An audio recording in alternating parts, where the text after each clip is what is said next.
Hey guys, this is John. And Austin. And this is another episode of the Meatgistics podcast. Now, for those of you just listening, in front of us, we have a yearly delight. One of our Meatgistics members, LKR Fletcher, sends us some of his candied smoked pecans every year. And they are a highlight. I mean, to say they're good is a massive, massive understatement. I was good, let everyone in my department have a small amount, ate some, and then hid my bag because I wanted to save them. Austin, not so much. I took mine home and it's like gone at this point. I actually looked at it last night. There's like crumbs in the bottom at this point. But the crumbs are good, man. Yeah. The crumbs are tasty. So these are pecans that he coats with, I'm guessing some mix of cinnamon, sugar, and I don't know what else. Something else. I don't know. I mean, maybe there's a little cocoa to it or something. Could be, because that's like our cinnamon toast shaker. That's what like gives that a little extra kick and a difference to it. Is it's got a little bit of cocoa in it.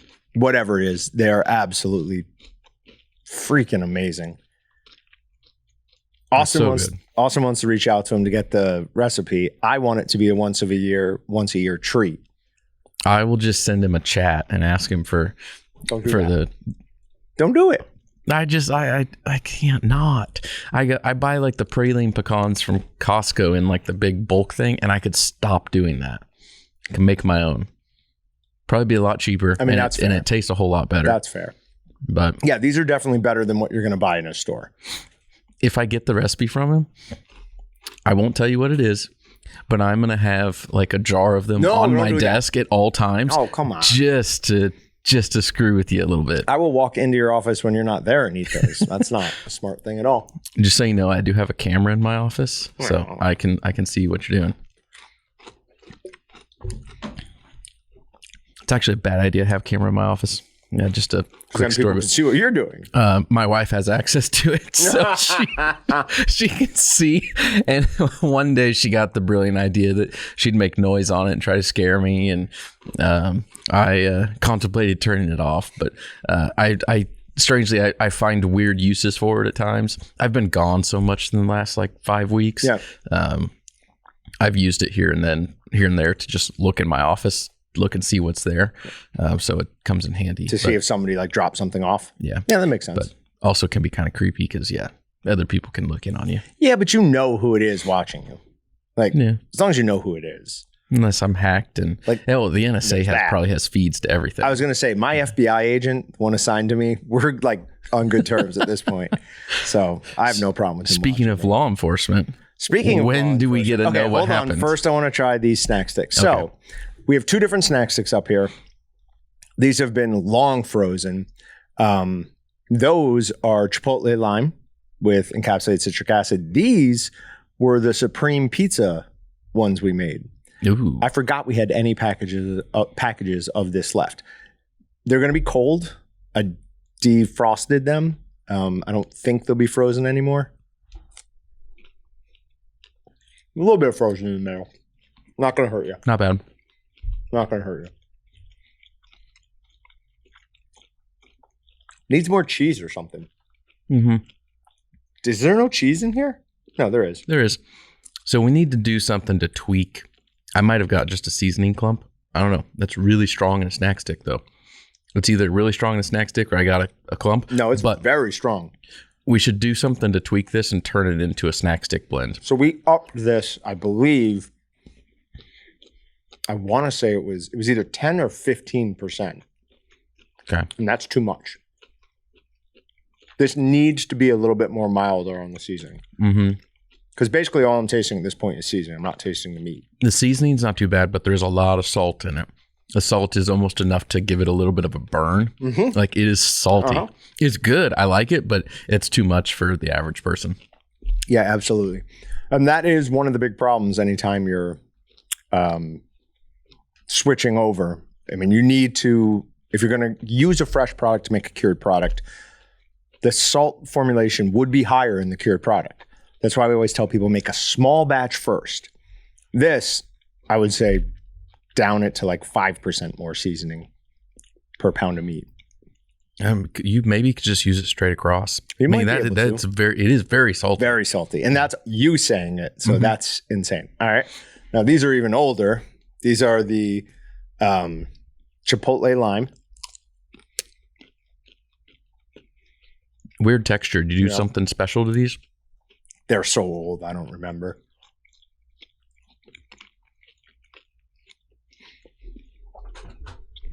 Lime and a snack stick is just good. I really like tangy stuff, though. Oh, yeah. So do I. Shoot. Was this mine? Yeah. It's garlic, actually. So it's soft, right? I mean, part of that's using the encapsulated citric acid. That's going to give you a little bit softer of a product. But the snap, I'm assuming the microphone's picking that up. I mean, it's a pretty significant snap. Oh, yeah, not bad. So, Chipotle and lime, not one I think about a lot when I'm listing off my favorite snack sticks, but it should be up there because you get the lime, you add the ECA, so you get more tang, and then that Chipotle's got some heat to it. It does. Like it's not unbearably hot or anything, but it's definitely got some heat to it. It's just got a nice warmth that just kind of sits and coats your mouth. This was a bad idea because I'm going to sniffle the whole podcast now. God, no. I'm going to really focus on not, but I have been sick, so it's going to be difficult. We'll forgive you. All right.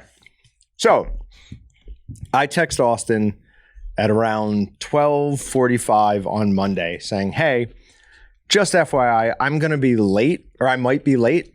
I'm at the police station. At the bare minimum, this should be or could be a good story for the podcast. I immediately responded to John and was like, are you there willingly or are you in handcuffs? Was not in handcuffs. So I come in early. I go home for a long lunch every day so I can take my dogs on a long off the leash walk. We go across the field. I put their little shock collars on them. And I just let them walk around. We usually walk for 45 minutes to an hour. And we walk in these two fields every day for the last 3 months, probably. I doubt we've missed more than 1 or 2 days in a row. So we're coming back. My little dog stops and just on a beeline jets 20 yards and starts chewing on something in the ground. And I'm like, what is that? So I go over. And I'm trying to kick him out of the way. I mean, not kick, but, move him out of the way with my foot. And I finally do it, and I see a big bone. And I was like, huh. I'm like, well, that's interesting. Like, what kind of bone is that? I'm like, I have no idea. And so they're, kind of jockeying back and forth for who's going to get the bone. I look right next to it, and there's another bone. And this one's like curved and hollow inside. So I'm like, what kind of bone is that? Is that a skull? Is that a kneecap? I don't know if a kneecap's a bone or not. I imagine it is. So I'm like, all right, if we've got a leg bone and a kneecap bone, I'm like, maybe this is something. So took a couple pictures of it, bring them home. And I'm just thinking about it a little bit more. I'm like, well, I might as well go up to the cops, show them the picture and be like, hey, this was over here. So walk into first of all, had to remind myself at the last second that I'm not allowed to carry in the police station. Oh, yeah. So I was like, oh, good Lord, that was bad. That could be real bad. So I go in, talk to the receptionist or whatever, tell her the story, and she looks at the picture, and I can hear some cop in the back. He's like, well, did he drive here? And so I said, yeah. She's like, all right, I'll just follow him home or follow him there. So I go outside, I'm waiting for him, and like the one cop that I've built the best relationship out of any of them with comes out. I'm like, all right, well, at least this is going to be fun. So he follows me over there. We go walking out, look at the bone, and he's like, huh. It's like, I don't think it's human. He's like, just how thick it is, and it's not like long enough to be. He's like, but I don't know. He's like, I'm going to call the chief. So he calls the chief. I can hear him in the back basically say, you're in Wichita. Like, because when we cross the street, we're in Wichita. He's like, let them make the call. So he and I are talking. He calls it into Wichita. And finally, I'm like, hey, can I just go? Like, I'll give you my phone number. And he's like, yeah, no problem. So we go walking back to the car. We get to talking more about other stuff, FFL, things like that. And the Wichita cop comes. And he's like, hey, do you mind coming back with us just in case, I'm not 100% sure I can find it. I was like, yeah, we marked it with sticks. I'm like, you could definitely find it. But like, all right, whatever. I'm like, I don't care. So I walk back out there. New cop takes a look at it. He's like, huh. He's like, I really don't know. He's like, I honestly don't believe it's human. He's like, but I'm not going to risk it. So he called it in. Goodness. They got a coroner to come out.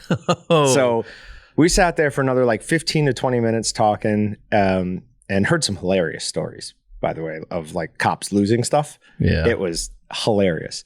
So I eventually leave. I'm like, hey, I got to get back to work. I'm like, you have my number. I gave the new guy my number, address, all that.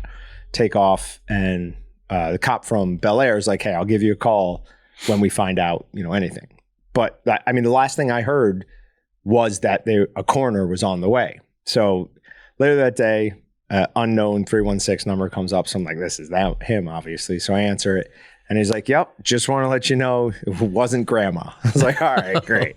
So in the end, it was nothing. But I did think, like when we were out there, when they called the coroner, I was like, I wonder if I'm a suspect now.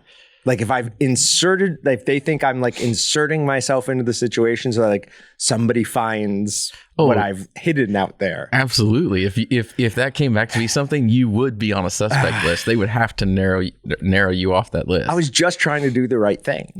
Like in all honesty, my main thought in going to the cops was, I don't want to be sitting in bed tonight thinking, what if that is a human bone?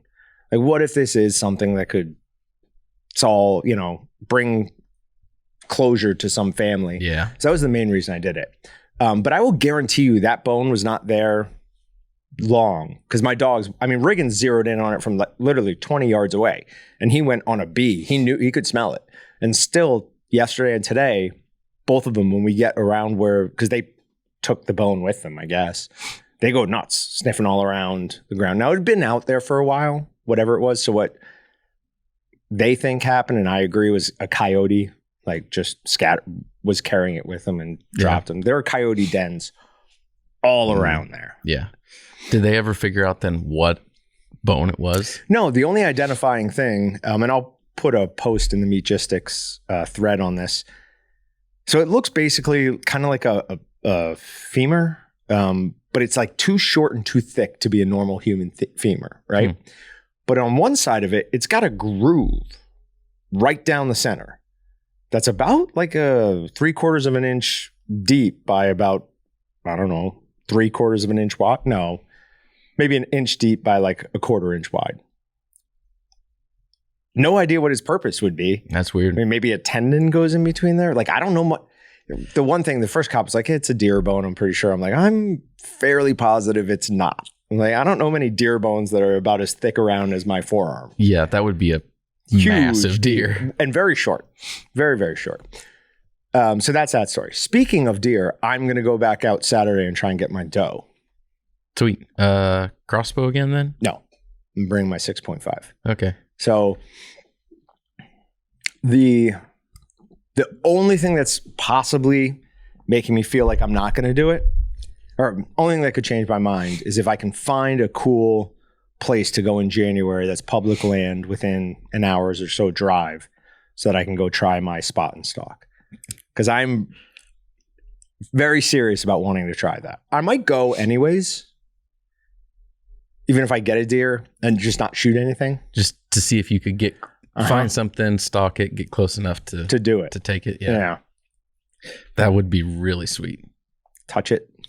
We might have to start like a new segment of our Meatgistics stuff and do a hunting show out of it. I would be how would I be on? Probably not good. I ask a lot of questions. Ask Adam. Like, hey, what's this? Hey, what's this? Hey, what's this? Is he going with you? No. Okay. No, he didn't come with me when he met me there after I got that buck, just like kind of helped me out. And I watched a ton of videos and I feel like I could have done it, but there's no way I would have done it as fast, because it wasn't fast, or as well if he hadn't been there, showing me what to do. So I was glad he came. Cool. Speaking of a new segment, so I talked about this a long time ago, but I'm thinking about starting, like, there was a long time ago, I had like some post out there about what I was eating and what, I was going to update it every week or something like that. And then I did none of that. Like it went on for like maybe 3 weeks. And then I was like, yeah, no, I just don't have time for this. But my diet is so crap right now. I just feel so uncomfortable. I took a testosterone test, sent it in, and they responded sending me another test because it was contaminated. I'm pretty sure it was just because I sent it in when I had like the worst of the COVID. Oh. So they were like, yeah, no, something's wrong with this. So I don't know what that means, but keep trying to remember because you got to do it first thing in the morning. But what I want to do is do my testosterone test, eat clean for a couple of months, try and get back into shape, and then do it again to see how that changes. Because I guarantee you it'll go up. I could almost guarantee you my testosterone is lower now than it was like whenever I was in my best shape, just before all the COVID nonsense started. Does diet and eating more meat, less meat, anything in particular affect things, or is it the activity and working outside of things? Sure, it all plays a part. Diet absolutely plays a part, but more than anything, it's the amount of body fat and belly fat you're carrying. And like I said on the live stream, I was able to put my microphone on my belly for I think probably the first time since I've been down here. So I don't really know what that means. Probably nothing good. I don't think I want to do a test and find out because I've had a shelf for a lot longer than you have. But that is kind of a plan. One of the things I'm thinking of doing. I haven't stepped on a scale, and I feel like I almost have to pre-diet to get myself up for stepping on the scale. That's usually it's going to be bad. Yeah, that's usually what I do. Like, because I don't want to know like where I'm at until like I'm like, okay, let's at least wait like a week to like lose some of the just bloat and the crap, eat good for a week, weigh in, and then you're like, oh, I'm not as bad as I thought. but you were. I actually just got on the scale this weekend. My wife was like, we were talking about some different stuff, and she's like, I'm weighing, and then she like pushes the scale over to me. She didn't say anything, and I'm just like, okay, gotta face it. All right, hold on. So you know what your weight is right now? Yeah. Okay. What if have you ever been pepper sprayed? Oh no, I'm not doing anything involving pepper spray. Why not? It's not that bad. No, it's not that bad. No, that is really not that bad. What about those like ridiculously hot chips? Ooh, that could be fun. Okay, but no. What do you mean? But no. I have so many issues with acid reflux and stuff. Oh yeah, okay. Then pepper spray is the better. Neither of those. You need to find something. Those were my two thoughts. Get the salt gun out. No, that's not enough. Let's like instead of in the arm, let's shoot in the face. We got to wear goggles. I don't know. In the neck. That would be better in the neck than any of the other options. We have what is it? Is it a weight loss competition? Because that's not necessarily worth anything. I mean, I could dump a bunch of weight just by stop working out. It'd have to be like a percentage of body weight, not just total weight loss. Yeah, but even then, like if I stop working out, muscle will go away. You think just like that? Oh, I mean, just like that? No, but within a couple of weeks, I'd be 6-7 pounds lighter. That's crazy. From just doing that. Huh. I didn't realize it would do that fast. Yeah, muscle eats itself stupid fast. If you could just train it to eat just fat. It would be nice. That would be the best way. All right. So we'll come up with something, or a percentage of weight lost combined with something else. I don't know what that other thing will be. How long does it go on for? 2 months. Ooh, that's a long time. That requires a lot of motivation. Well, what's your counter to 2 months? I don't know. I mean, I could hunker down for like a month. Okay. A month. Although, to be honest, after you get through about usually what you stop being hungry. Once it's after like 2 weeks, your body adjusts and you're just like I'm good. It's having the motivation to get to that point. Here's how I know I'm in like the perfect diet. When I'm about to fall asleep and I'm a little bit hungry and it feels good. Like not like, oh God, I want to eat something, but it's like, oh, my stomach is nice and empty. I'm going to sleep well tonight. That's how I know. Like, and my other big test is that carrots are sweet. Like when I taste a carrot, I'm like, ooh, that is sweet. That means I'm not eating a lot of extra sugar. Yeah. And all right, so next week we're weighing in. So that is the 14th. So that will then give us, if we go 4 weeks, the closest one would be January 4th. Here's the problem though, Christmas and New Year's. That makes it really hard. You guys don't do anything for New Year's? Not much. Not a ton. The biggest thing doing for New Year's this year is New Year's Eve. Somebody's playing in a New Year's Six bowl game. I don't know about your team, but my team is playing Alabama. We're not. I shouldn't say playing Alabama. Alabama, I don't think is going to have a chance. We're just going to run train all over the top of them. Is Bryce Young playing? Doesn't matter. I feel like it does. Nah. If Bryce Young and Eddie Jackson, their defensive end. Yeah, I don't know. If those two play, that makes a huge difference. Who's not playing for your team? I don't think anybody will sit out. The only person that might is Felix Anudike-Uzomah, because he's been so beat up and banged up, and he is going to be a first-round guy. Is that the offensive lineman? No, defensive lineman. Oh.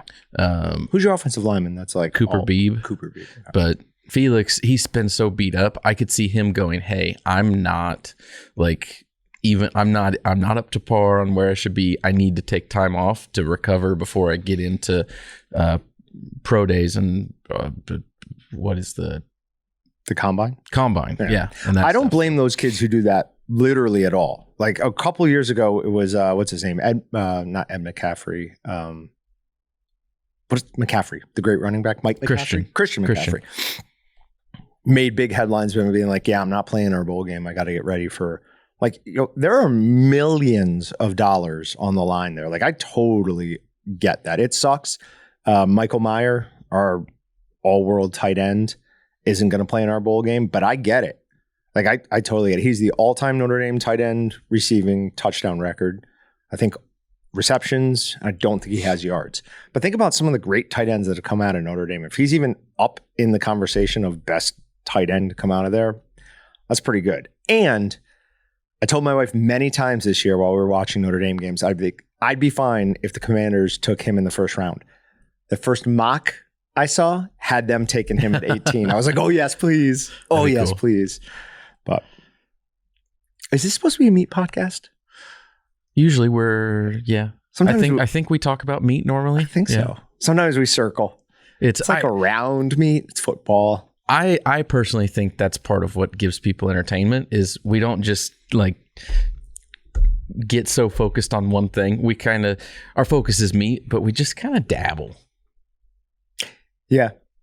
Yeah. Sometimes it's more entertaining. Sometimes it amazes me that people find us entertaining, but then I look at it from outside. I mean, we've been friends 6 years now. Somewhere around that. I don't know. I'm not good with time. It's somewhere in there because I've worked here going on 9 years, and I worked for you after working about 2.5 years in customer service. So it's somewhere around that.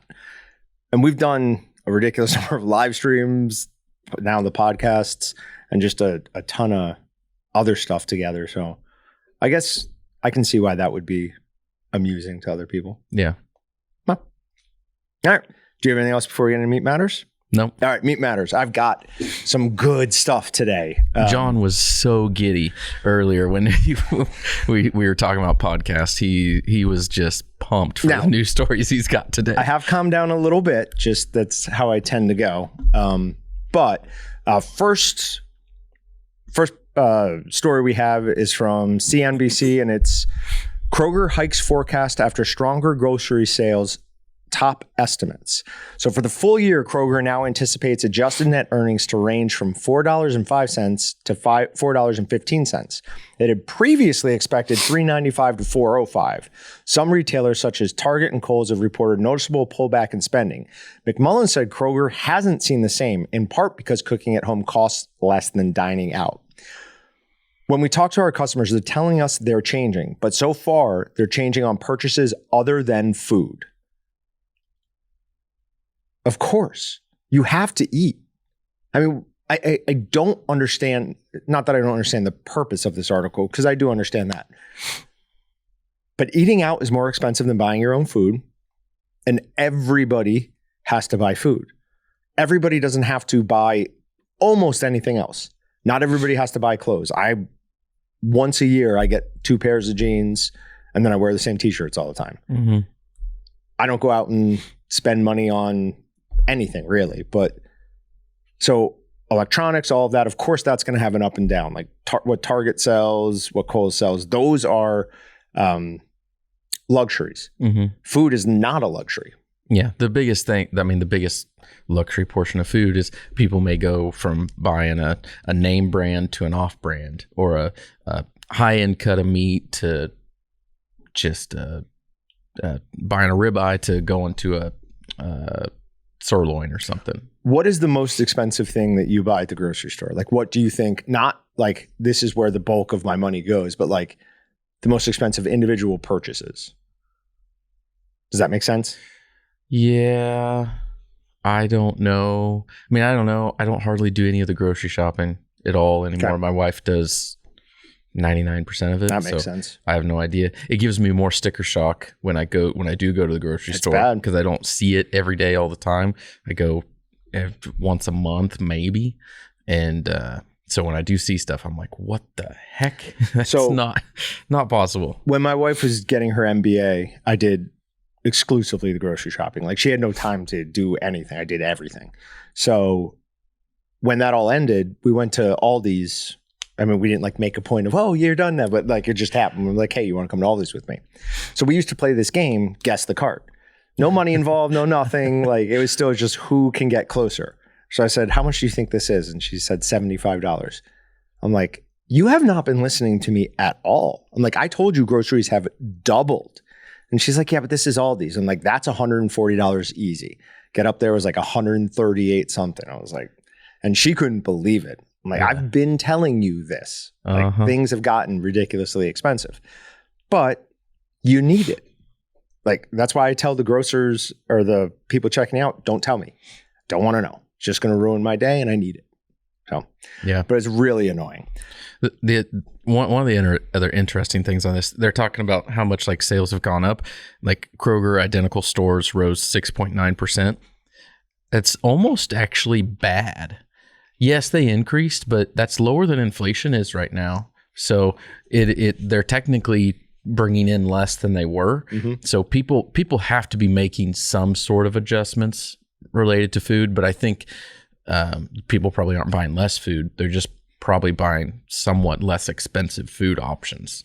So I wonder how many people. So my quarter beef is up at Crable's. Hopefully, I'm going to go get my deer Saturday morning and then go up to Crable's and get that, because they're only open till noon, and all the other hours that they're open, I'm here. So they either hold it till next weekend or I somehow make it. Anyways, I wonder how many other people are doing that. Like, people like me are, instead of buying their meat at the grocery store, because just being 100% honest, the quality at Dillon's of meat is terrible.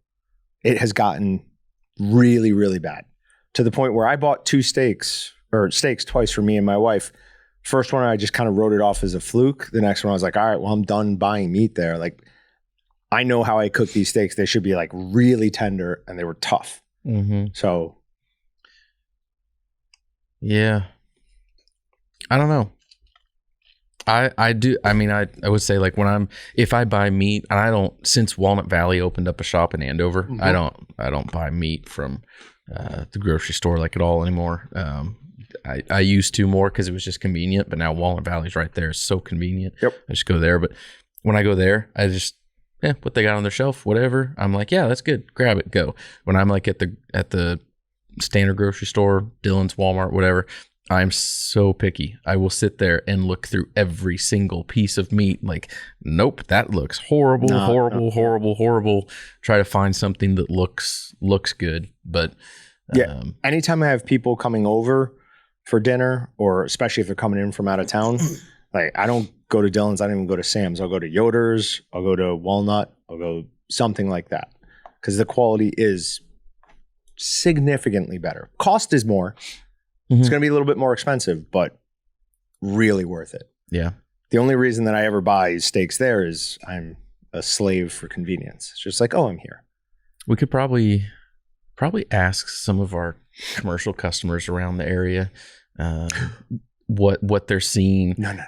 As far as custom goes. Are they seeing custom up or down? I've got a better idea. Have them all send us meat to try, and we will rate them.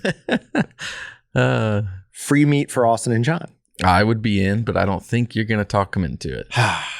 Probably not. They know, because they know I'm like a drug addict. I'll buy it anyways. If our podcast was only for people around the Wichita area, I guarantee we could comp out advertising on that. Yeah, that's probably true. Our listeners are scattered just all over the U.S. Yeah. No one's probably going to be like, "Oh, I'll take that advertising." That's fair. If anybody wants to, though, feel free to reach out. Yeah. But I did have a note on that. It was just hunt, stock up, and learn to make your own food at home, because this is not going to get any better or cheaper for quite some time. All right. Now, this next article, part of the reason I wanted to do it, and I 100% will post the pictures here, or post the link here. Scroll down till you get to that picture. Sorry. The article is, with no power to fend off poultry farms, neighbors live with stench and nuisances. So it's a small, go up.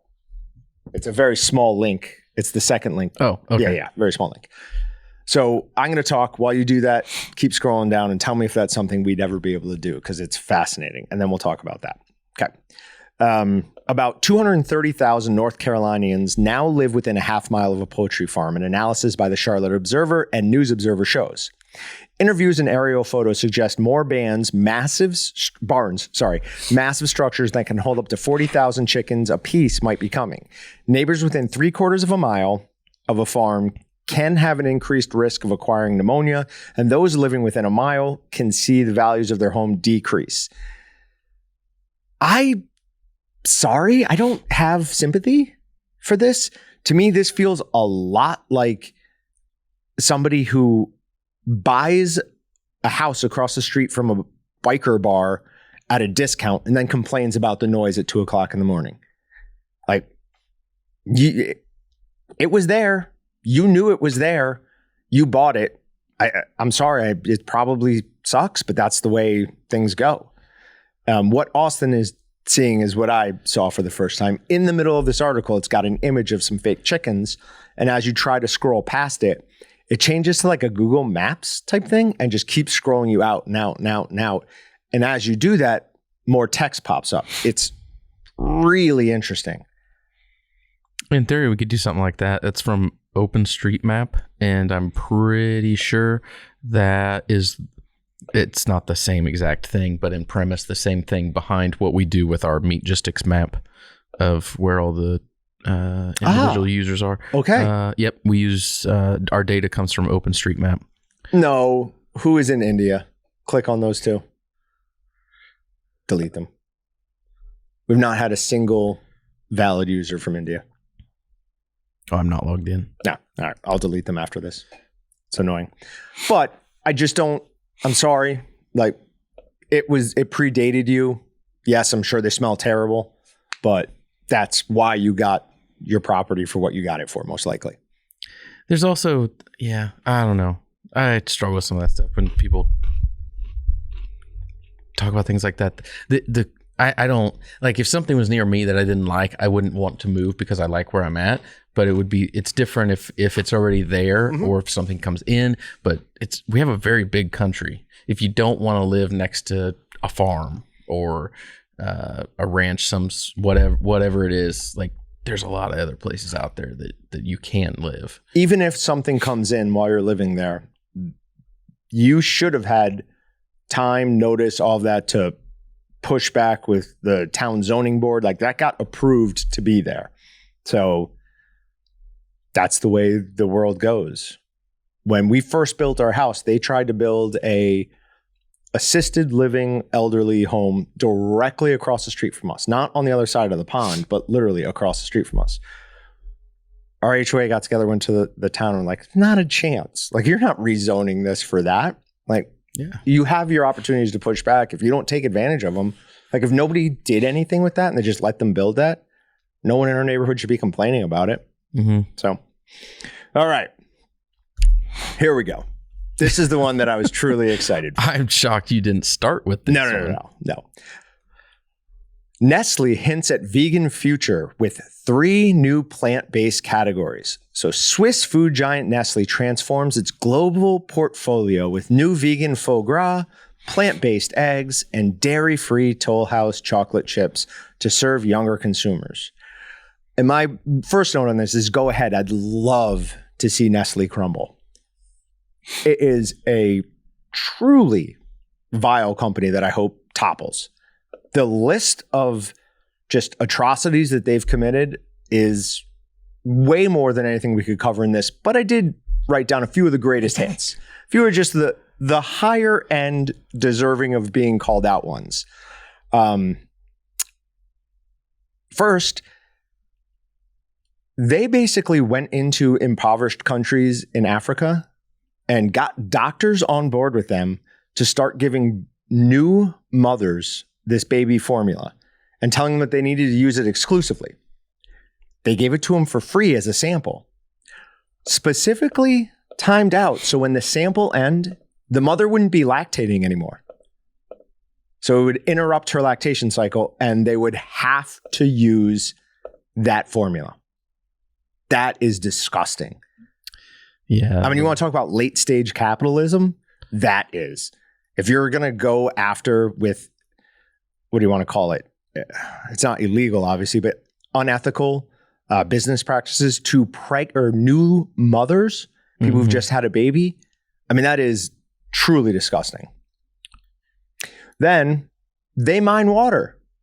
What's mining water, you might add? Oh, it's just getting the water rights or access to all the water rights.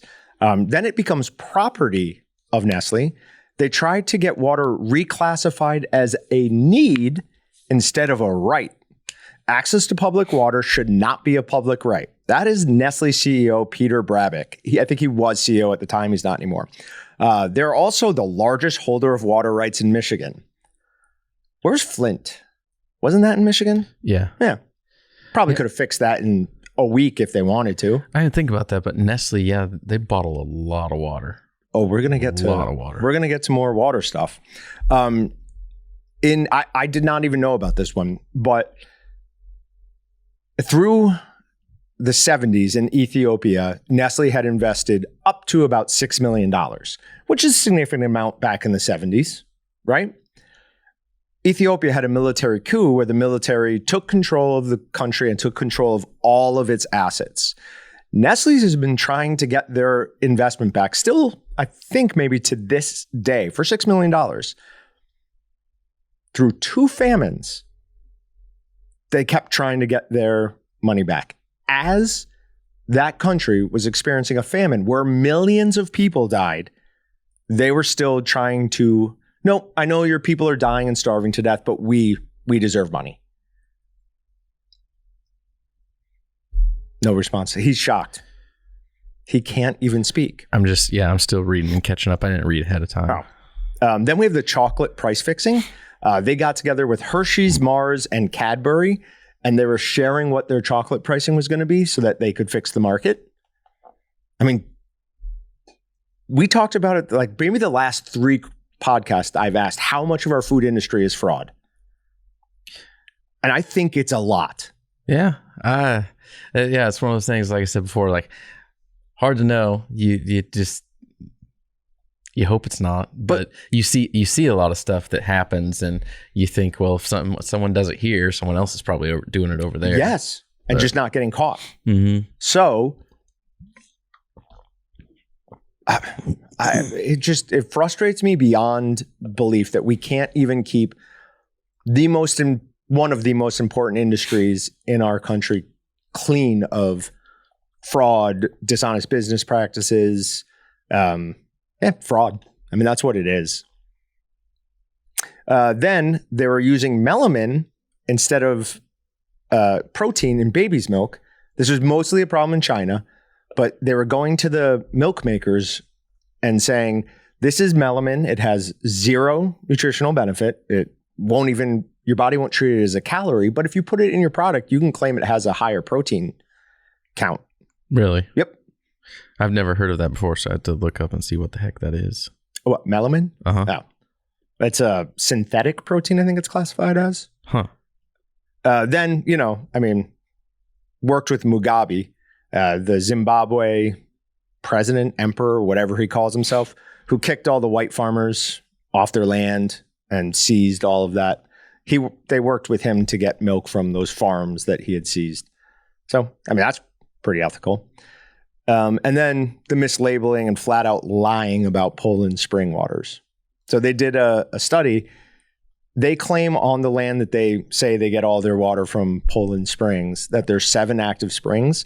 And somebody did the math. They're like, hey, if you really are getting all that water, we'd be able to, it wouldn't even just be an underground spring. It would be geysers coming up. There is no way that there's a spring feeding all this. You're just taking groundwater. That's just groundwater. There's no spring fed anything. They refuse to change. They refuse to make any adjustments. That's crazy. So go ahead. Try to push your vegan nonsense on everybody. I will laugh as it fails. Yeah. I'm gonna have to ban you from bringing up vegan stories. Why? Well, it's just depressing. Every week, I know we talked about that before, where you talked about how many news articles when you go and look for stuff, how many are more on a plant-based meat, quote unquote. But not just plant, also the cellular, whatever you call that. Yeah. But something that's not truly meat. Mm-hmm. And it's just, there's so much of it out there. And I wonder if somebody like Nestle is really going that hard into the vegan stuff, what is ultimately going to happen? Because I don't think it can be that big. I think it's going to be something that sticks around. I think it's going to have more of an impact, I think, than you do. But at the same time, are we both missing the boat on it? Can we be missing the boat? We could be missing the boat, but it won't be big here. It will not dominate in the American market. It may dominate in other areas of the country or areas of the world, and we're just not seeing that. Yeah. That is possible. It would also just destroy economies around us. I forget what the actual number is. A few weeks ago, it was at a K-State game. They were talking about what percentage of Kansans are involved in farming, ranching, and that whole deal. And it was a very, very high number. I don't remember what it was. It's more than just a few people here and there. Sure. But you change all of that, and it would destroy economies. You're talking about not only just the rancher, but the guy who supplies the rancher with X, Y, and Z, right? Mm-hmm. So okay. Yeah, I can see that number being fairly high around here. On the other hand, from a business standpoint, if there was a severe depletion in the demand or availability for meat, just generally in the US, people are still going to get it no matter what. Meaning our customers then become more important. The small to mid-sized processor becomes more important, not less. Because once you get out of economies of scale, Cargill, all of those, they won't be able to keep up doing what they're doing. Yeah. So, but no, we'll never stop talking about vegan stuff because I find it funny. I just hope interesting. Looking back on history in 20 years, I hope we're on the right side of things, because I'm pretty confident that we are, but there's always that little voice in the back of my head that's nope, things are going to change and you're not going to like it. Let me tell you why I'm fairly confident that we aren't.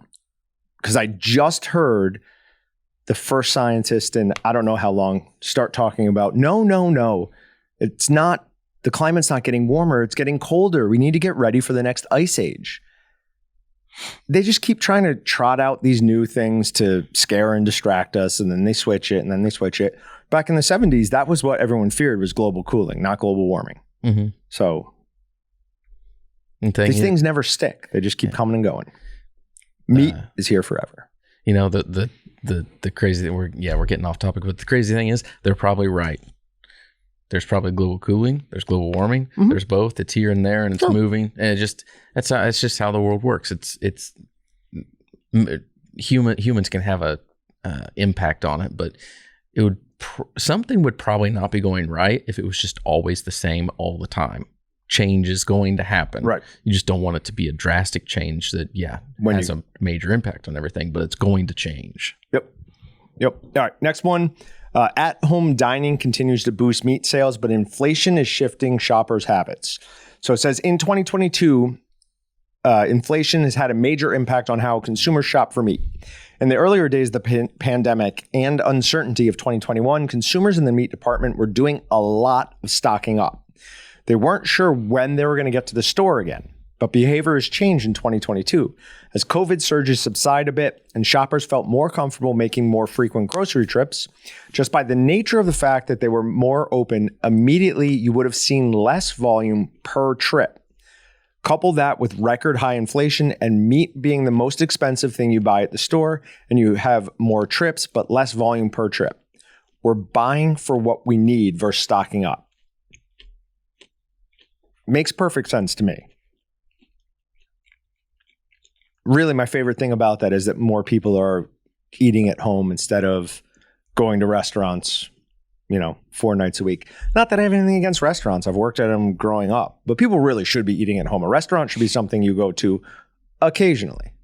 I love going to restaurants because I'm not like a huge fan of like making food at home. I just feel like a lot of time it takes up a lot of time. And you have kids. I don't have a ton of it. Everything. Yeah, but my wife does most all. If it's meat related, if it's Totino's. I made pizza the other night. Was it a Totino's? No, it was a Jack's. I don't know Jack's. Jack's are kind of like a Tombstone, the round ones with but cheaper than a Tombstone. They are just off topic, but they are just like the lowest changing pizza I've seen. So it's always like the most the same as the last time. You're talking about cost. Cost. Oh, okay. Like you used to be able to get them on sale for like $1.99 or sometimes even a little bit less. Now they're at like, normally they'd be like $2.49. Right now they're at like $2.79. But like everything else, all the other pizzas, Totino's are $2 now. Yeah. Started buying those at like 70 cents a piece. There's Red Baron's. Red Baron's went up a lot. That was always my go-to when I wanted a frozen pizza. Was Red Baron has a really good bacon pizza. I love it, but everything has gone up. But Jack's is like the one that has gone up by the lowest amount. Okay, so that's what I'm buying right now. Okay, bring in next time you have one. Bring in the ingredients label. Okay. I want to look at that.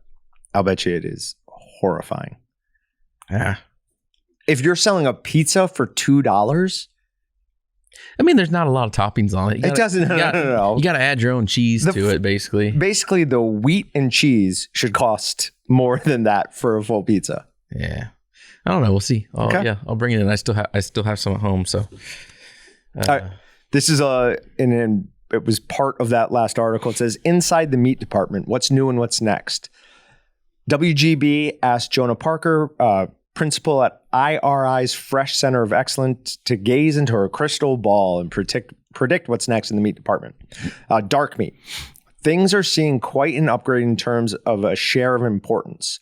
Plus, dark meat can be more budget-friendly, and knowledgeable cooks are discovering how flavorful it can be. I feel like everyone always knew dark meat was better, like from a taste standpoint, yes? Isn't it? Like, is it the meat itself, or is it because like that area of the meat typically is going to have a higher fat content? Yeah. So like the legs of the turkey. Mm-hmm. Yeah. I mean, it's that. Okay. I don't know. I'm still a fan of white meat. The first time when I was a kid that they ever like got me to try dark meat, I was like, oh, why have I been eating the breast of the turkey? This is way better. And from there on, I was just like, no, I'll take the legs. Meat needs a story. Younger shoppers especially want to know where their meat came from and how it was raised. Are we going to start having like Bob and Lucy? Oh, I saw a meme that was from a animal rights activist, and they were going to the thing and putting stickers on packages of meat with names on it. And the best response was someone was like, I would treat it like when Coke puts the names on it, and I'd look for mine. Like I'd yeah, heck yeah. search until I found a John to eat. So, but this, I mean, this is something that is going to disrupt the meat market in a large way, I think. And it's more people pushing for knowing where their meat came from and how it was raised. I think that's more and more important to more people. But yeah. Thinking beyond traditional cuts, consumers are willing to branch out to some non-traditional options. And then marinated and pre-seasoned meats are also growing. They're raw, but they're ready to cook. There are Americans that will pick convenience over anything else, like Austin. Why smoke rings in meat aren't as important as you might think is from the tasting table. It says, other cooking methods like roasting or baking turn myoglobin gray upon reaching the correct temperature. Gray typically indicates doneness in meat. Absolutely wrong. 100% it indicates overdoneness in my mind. No, I know. I'm just being like, I like my rare steaks. A pink smoke ring happens when nitrogen in wood or charcoal smoke seeps into the outer layer of meat before it cooks all the way. The amount of myoglobin, the temperature at which the meat is cooked, and the concentration of nitric oxide in the smoke all determine the extent of the smoke ring. Commercially available liquid smoke can also make a pink ring. I've seen countless videos of chefs making brisket in their oven by using cure. They just rub the outside with cure, let it sit for 24 hours, and then cook it in there, and it's got a perfect smoke ring. Yeah. So it really is just nitric oxide. It's not the smoke seeping into the meat. Mm-hmm. Yeah, I am surprised at how many people like don't have any idea on that, because like to me at least, like eating meat that has like a big smoke ring on it, before I actually knew what it was, I was like, this isn't right. Something's not right. This doesn't have any more smoke flavor. It's not like it's different from something else. But I have seen more, and the way I would probably do it, I don't do it because I just don't care about the appearance like that. I care about the flavor. But I'd mix up a little spray bottle and put a little bit of sugar in it and use it as a spritz, because a lot of people do that when they're barbecuing or smoking anyways. They're going to spritz stuff with apple juice or something. You just do that, have a little cure in there, and do the same thing as the smoke reacting and turning into nitric oxide. That's interesting. I don't know that I've heard of somebody spritzing it with nitric oxide. We need to do some testing on that. See if that would actually work. I wonder if you can do that in barbecue comps, or if that would be like illegal. I would imagine it because you get really, really bright. I'd imagine that'd be illegal. There've got to be outlawed ingredients. There's the word. Ground beef taco has a surprising ingredient. This is from NPR. Oatmeal. What? Don't worry about it. All I said is, no, it doesn't. Go away, NPR. We're not talking about that at all. Oatmeal in your tacos. Shut up. Terrible. Like that just... Okay. So some of this just blows my mind, because so many things in like the food world, I feel like are opposites of each other, and what people say they want, think they want, and then what they actually do and talk about is like, oh, we should do it this way. This being like fillers. People would absolutely lose it if they went out to a restaurant and ordered a cheeseburger and it was half filled with other ingredients, oatmeal and whatever else, to make it appear like you're getting more. But then you could have a recipe for it online and people get excited because, hey, I'm going to put oatmeal in it. That sounds great. Well, why? Because if you bought that anywhere, you'd lose your mind, because you want a cleaner label with less ingredients and you don't want fillers. But then it's like, oh, well, no, this is awesome. Let's do this. Let's put oatmeal in it. It's a great point. That's an absolutely great point. But it goes back to people say one thing and do another. It's all virtue signaling. It's the reason epidemiologist studies are useless. Is that the right word, epidemiologist? I have no idea. Food Journal is useless because people say, oh, no, I only had this, this, and this. It's like, oh, you forgot the bag and a half of chips you ate and the tub of ice cream, fatty. I take offense. You should. Okay. I have a new hero, and their name is the Skeptical Cardiologist. Now, I have found a hashtag Skeptical Cardiologist, and I have found this guy's webpage, but he doesn't have an email address. And I don't think he has his own like social media. So I am trying to get this guy on the podcast because he would be a fascinating study. But this is from this article he wrote. It says, in fact, in the last decade, it has become widely accepted by nutritional scientific community that substituting refined carbohydrates for saturated fat does not lower the risk of cardiovascular disease, lower your risk for diabetes, or aid in weight management. Despite this, highly respected sources for dietary advice on lowering cardiovascular risk continue to spread misinformation and conflate healthy protein sources with foods that are low in saturated fat. In 2015, I described the conflict occurring in the nutritional scientific community between the old guard traditionalists and more scientifically open-minded progressives. An excerpt from this post is, the traditionalists have shifted from condemning all fats to vilifying only saturated and trans fats. They would like to explain at least part of the reduction in coronary heart mortality as due to lower saturated fat consumption and the accompanying lowering of LDL or bad cholesterol. The SFA traditionalists, fortunately, are in decline, and more in the last 5 years, prominent thinkers, researchers, and scientists working on the connection between diet and the heart believe saturated fats are neutral, but sugar and refined carbs are harmful.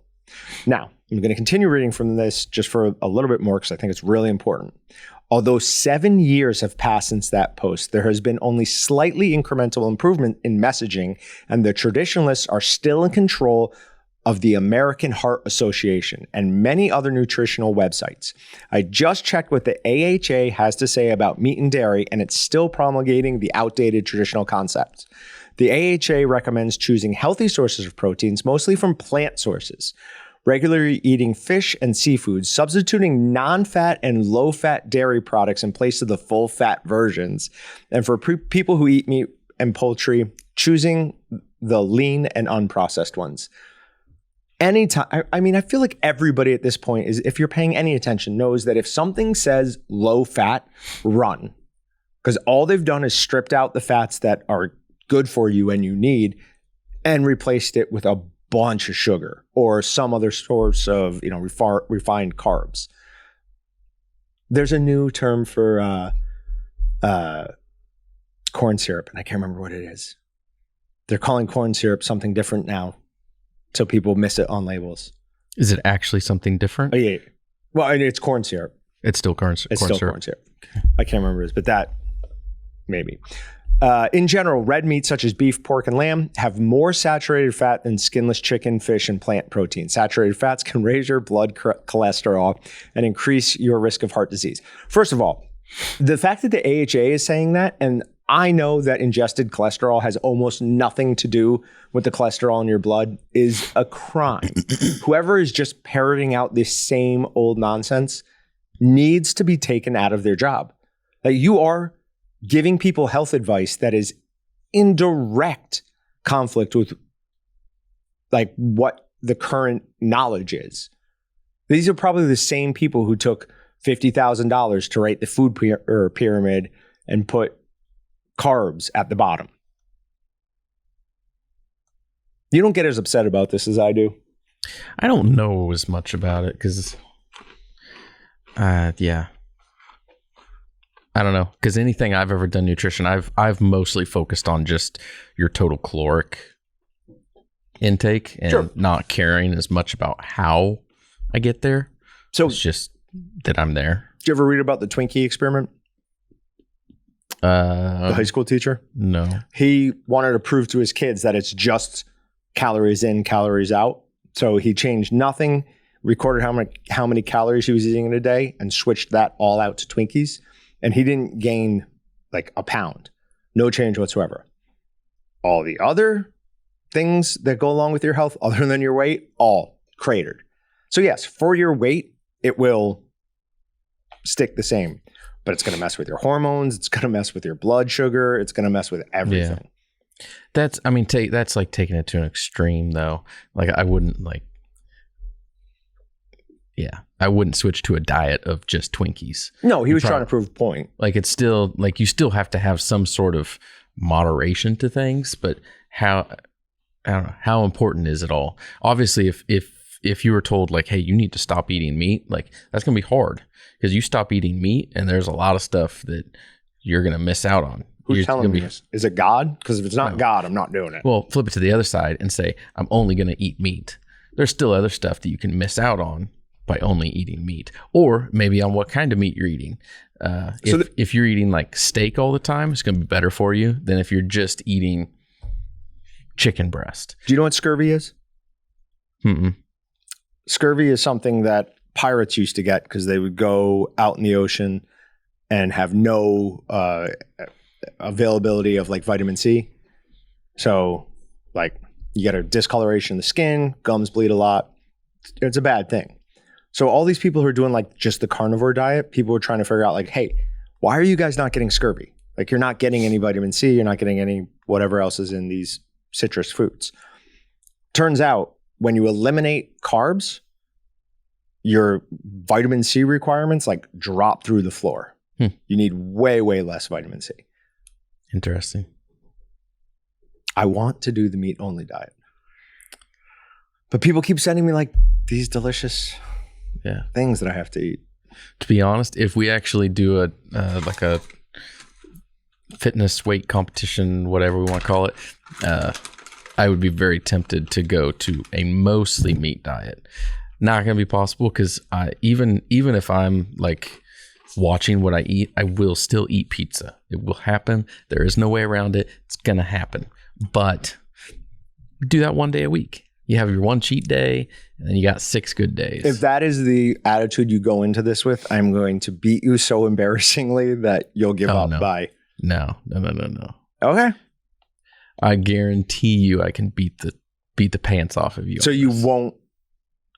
I still have. You won't eat pizza once a week. Oh no, I will. I will eat my pizza and I will still beat you. Okay. Yeah. Okay. Gonna be interesting. From FSIS USDA, Kraft Heinz Food Company in Kirksville, Missouri establishment is recalling approximately 2,400 pounds of ready-to-eat ham and cheese loaf products due to possible cross-contamination with under-processed products. The U.S. Department of Agriculture's Food and Safety Inspection announced today. Basically what happened is they sliced these on the same slicer that they sliced something that wasn't cooked and then didn't clean it in between. Mm-hmm. I don't know how people do it. Like that's why we've talked about this before, but deli meats, when there's warnings issued because of XYZ to not eat some sort of processed meat or deli meat, that's what it is. The deli meat in and of itself is not the safety issue. It's cross-contamination from something else. I just remember, I now remember you telling us we that. Talked about that when talking about like, my wife through pregnancy. Mm-hmm. She was told by doctors like, don't eat deli meat. I'm like, no, it's not the deli meat. It's the deli meat where the deli meat was. Eat it from a source that's okay and you'll be fine. But yeah, you run into something like this and it was something else contaminated it. That's how you get sick off of deli meat. Did you talk to a doctor about that? Were you like in a doctor's office when they said no deli meat and you're like, hey, no, it's because of this? Or did you just tell your wife that? I just told my wife that. Why? Did you do any research after it? No, I don't think so. Like you're very confident on this. Oh, very confident. Why are we so confident? I don't know. I don't know where I initially got some of the information there. Okay. Like it's something that I've had in my head for the past 12 years. Do you think maybe it was like at one of these classes we went to? Might have been, yeah. Something I picked up along the way. Okay, you said 12 years, so it wasn't something I said, so I'm good. No, yeah. Okay. So they're actually just trying to prevent food poisoning? Basically. Okay. Yeah. What's the deal with sushi? Because those are two things I know women can't eat. Oh, I mean, sushi, in theory, would be kind of the same thing. Sushi's, if it's real sushi, it's never been thermally processed. Right. It's still, in theory, it's like reverse. You freeze it so cold that it kills everything off inside, but then you're still preparing it in an environment, and that I think is where you're picking stuff up. Yeah. It's kind of like steak. You can cook a steak to 100 degrees on the inside. The outside is where all your contaminants are. Where it touched something else, the surface has picked up something from something else. The inside of the steak, you do not have to cook that to a temperature that kills all the bacteria. You cook on the outside, the inside's basically raw. Eat it, you'll be fine. You don't even need to cook the outside, as I've demonstrated multiple times. Yeah, I would still do that. You're maybe not. You're playing a risky game. Okay. Or this is the person who is cleaning that, and that's why they didn't get it done. That girl looks 10. So, Wisconsin-based slaughterhouse cleaner ordered not to hire any more minors. I don't even think they were fined. We talked about it a couple weeks ago. There was all the allegations of like high school kids working the night shift at the meat processing factory, cleaning stuff, and then going right to school. Because we talked about, I had jobs, but I never went right from my job to school. So, I mean, that kid looks That's crazy. 10, right? Is that a stock photo or is that a real photo? I have to imagine it's a real photo. Where do you get a stock photo of a little kid underneath a meat processing Department machine? of Labor court filings. Yeah. Like that is what the photo is from. So yeah, that is a legit photo. That is a young girl or boy. I can't tell. That's crazy. Yeah. So, and then last one. This has been my favorite story of the last, I don't even know how long. It says Georgia sheepdog fights off, kills 8 coyotes after pack attacks his sheep. So I think they've updated that to 11. I saw an interview with the guy who owns the dog, and he said he came out in the middle of the night. He has 2 dogs in there. One dog had all the sheep back up in the corner of the pen, and this dog and the coyotes were inside and outside the pen. He's like, so he ran up, killed that one in the pen, killed this one in the pen. And he goes, then he came over the fence, and he goes, and they had about a half-hour running battle just going up and down this creek. And he's like, he didn't come back. He's like, we went looking for him the next day. He's like, and we just kept finding more and more dead coyotes. It's like, when we knew they got him too, because we found parts of his tail. It's like, we couldn't find him for, a day. He's like, we talked to all the neighbors, everybody, because he's a big dog and he's obviously injured. We didn't want him, anyone to like be scared of him or, but also to avoid him if you see him because he's in pain. They eventually worked with Lifeline Animal Project, who paid for the surgery, but he just turned back up 2 days later, said he went out into the sheep pen and they have some like little chicken coop type thing. And he was in there. So he just popped his head out, and the guy said it looked like somebody skinned him. So they put him back together pretty well, because that picture, he looks mostly normal. He lost sight in one eye, but that dog deserves full retirement. Just your house dog now. Don't worry about it. On the other hand, though, dogs like that, they don't want to be a house dog. Then. It's probably true. Like that's what they live for.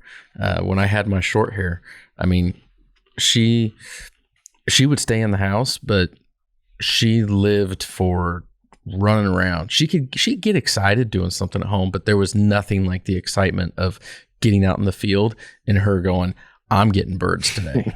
So yeah, it's what they're bred for. It's what their genes are telling them they're supposed to do. All right. So that is my favorite story. 3 good stories today. Not bad. 2 were positive, 1 was negative, but they were still fun. So, yeah. Some entertaining, some depressing, some angering. A lot of them angering. A lot of all kinds of different stuff today. All right. So we have our 12 Days of Christmas sale going on right now. If we were better at our job, we would have talked about this at the beginning, but It started Wednesday. You're listening to this on Friday. That'll be day 3. Right now, it is $5 shipping on any order over $100. $5 standard shipping, obviously. It will be $5 on $75. $5 shipping on anything over $75 starting Saturday, which is tomorrow for you. And then the 10th day, which is the 16th. The 7th day, which is the 13th, it's free over 100. And then the 10th day, which is the 16th of this month, it is free over 75. We are doing a live stream on the 19th. What are you looking at? Pretty sure it should be the 13 days of Christmas for the date that you have it start and the day you have it end. Well, it ends on a Sunday. Oh, I thought it ended on Monday. No, we're going to have live. We're going to keep it going till Monday. Okay. But there's a reason it's not 13 days. Okay. What was I going to say? Yeah, we're going to do a live stream. Big news on that is November's winner did not claim their prize. Really? No, that is the Victorinox knife and sharpener and apron set. So we'll give that away live December 19th? Yep. 19th? 19th. So I put a post out on Meatgistics about it. I already have it up at waltons.com/live. So I even added an entry, like a daily bonus entry. So anyone really wants to give themselves a good chance, go and do that now. That's awesome. So sweet. All right. Anything else? I got nothing else. If you made it this far, we owe you a beer. Thanks, guys. Thanks for checking out the Meatgistics podcast. To shop everything but the meat, head on over to waltonsinc.com. And to get your meat processing questions answered by experts and enthusiasts alike, head on over to our online community at meatgistics.com. Waltons, everything but the meat.